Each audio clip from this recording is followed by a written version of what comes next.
Hi, welcome back to class 5 of internet scams and well, internet safety and all those things and we should be worried about on the internet. So I hope you've enjoyed the last class where we were talking about the email scams and all those things to watch out for and all that kind of stuff. But if you had any questions, please feel free, send them to me and make sure that you've asked and I can help fill in any details. But today I want to talk about some common scams targeted at teens that are more social media style. So, well, let me just bring up my share screen here. Just 1 second.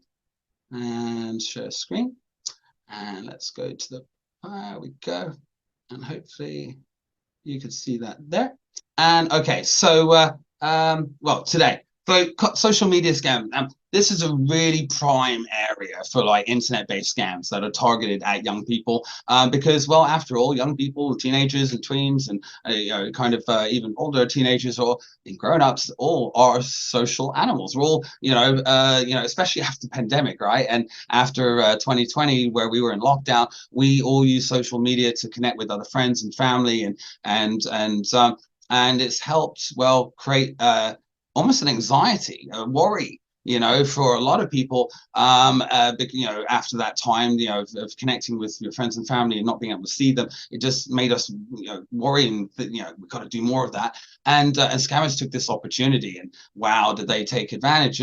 And so now they're playing out, you know, all these different scams on different major social platforms like Instagram, Facebook, Pinterest, Twitter, and all of those, of course. Now, among common scams to social media, those are involving, of course, identity theft. We talked about stealing personal information, but you know, there's surveys and requests for personal information. There's this thing called catfishing, in which scammers pose as someone else and they're not, and befriends the victim, and the intention of, you know, tricking money and information out of them.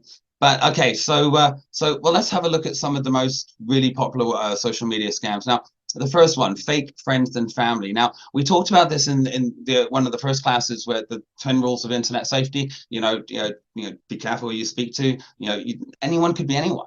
And it goes without saying, you've got to be wary of everyone on social media, because even if it's your friend, your best friend's account, your mum, parents, family members' account messaging you, how do you know that hasn't been a scammer or a hacker hacked their account, and now they're controlling their account and pretending to be them?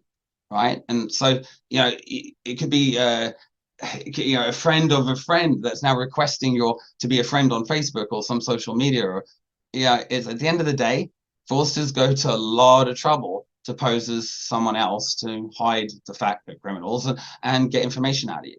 And so, well, in fact, let's have a little look. I've got a little video, and let's press play. Facebook fraud. A local woman thought she was talking to a long-lost relative on social media, but she soon found out it was nothing more than a phony friend. Tonight, 7 Action News reporter Amira David is taking a closer look at what experts say has become a breeding ground from cyber crime.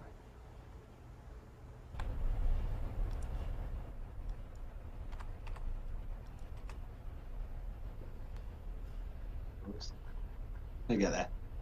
Getting snow. How's your weather? It's a Facebook connection that began like any other. I got a messenger email asking me how I was. Tamra, a Waterford resident, believed she was making small talk with her ex-husband's sister. But after 2 months of chatting, the conversation turned to money. All of a sudden I get a reply back saying, I just applied for a grant and I got $50,000. The relative started giving tips on how to apply for a grant she claimed to receive herself, and even directed her to speak with a seemingly legitimate attorney. It was an offer she would have normally ignored, but this time it was coming from somebody she thought she knew. I trusted my daughter's aunt so much that I didn't do the research. Without much thought, Tamra gave up her home address and other personal information. But what really surprised her is how close she came to forking over $500. They had to do a lot of research to really know what to ask me and how to push my button.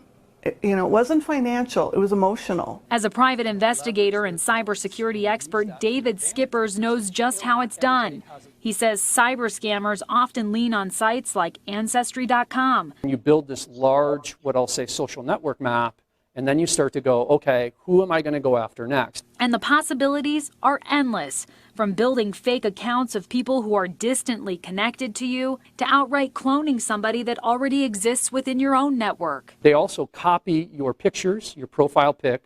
They put it into the new account. But experts say it's not only you that cybercriminals are after. Oftentimes, it simply comes down to your employer. According to Cisco's 2016 annual technology report, Facebook scams are the most common online attack methods for getting malware into an organization. And the easiest way to breach that is to have somebody log into Facebook at work on a company computer and then select one of these links. So with the social media site now a magnet for cyber criminals, how do you protect yourself?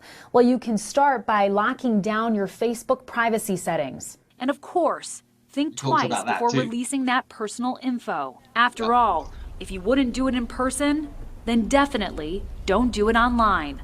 For 7 Action News, I'm Amira David. Good.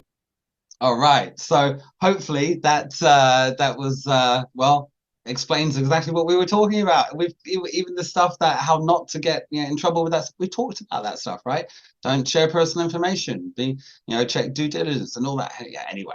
All right. So next one is our free app downloads scam. So often these apps will ask you to give out personal information. Sometimes the app will actually be real software that's got the malware. Remember, the fake kind of virus hidden inside it kind of thing.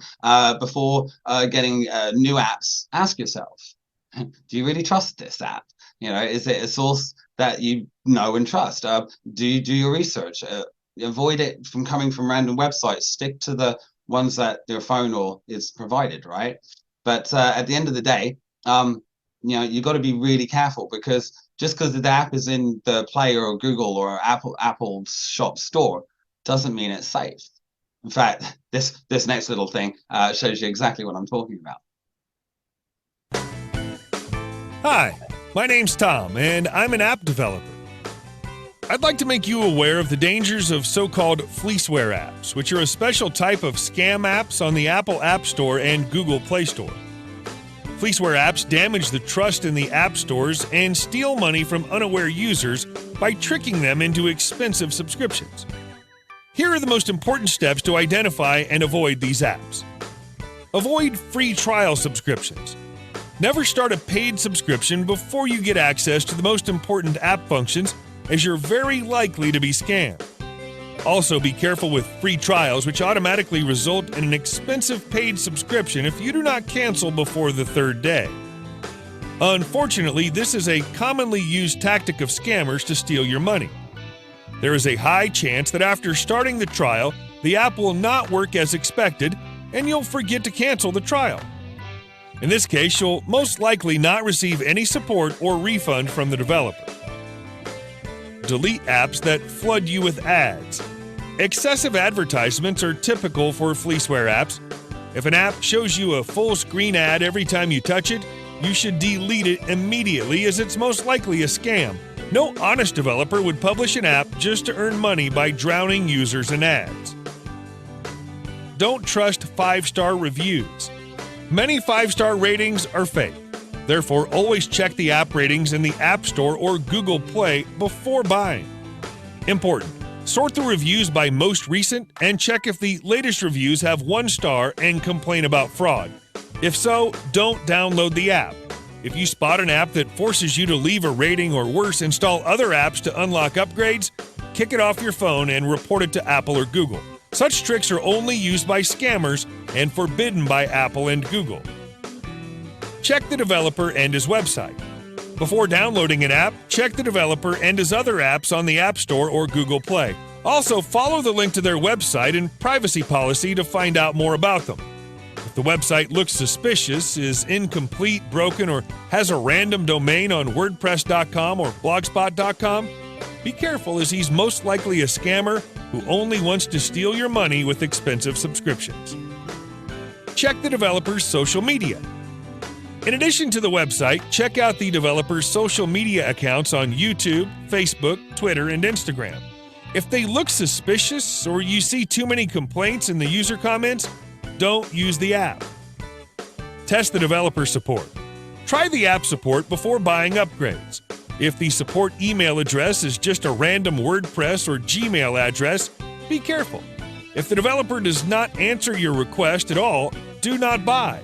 If the developer responds but forces you to upgrade before he helps, don't do it, as you probably won't hear from him again after the upgrade. I hope this will save you from losing money on fleeceware scam apps. All right, so all right, there's a lot there, right? But it's a lot that you probably didn't think about with fake apps, and that was the idea of showing you how to look after yourself and the people around you, and letting them know, hey, be careful what you download, check your apps out. That was yeah. All right, so fake apps, check, got it.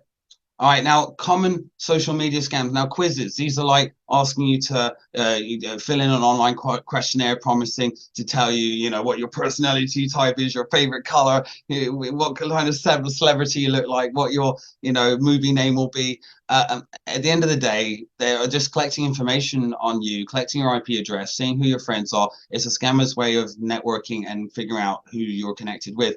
Don't do it. Don't just avoid short quizzes. They're ads. You're not going to win anything off them.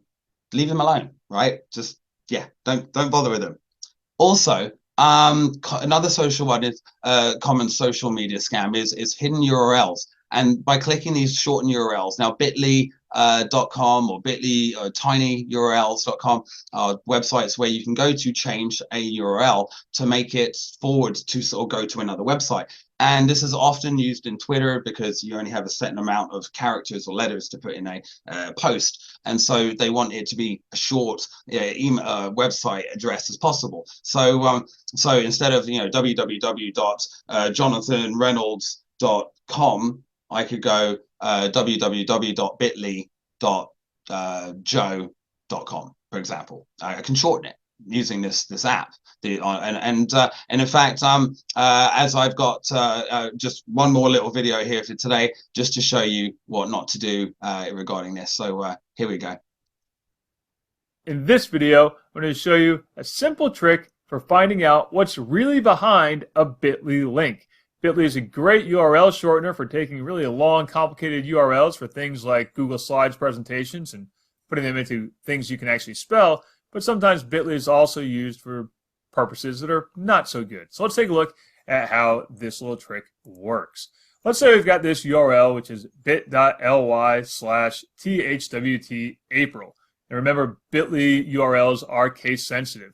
Now, in this case, this particular URL actually goes to my slide presentation for Intro to Teaching History with Technology.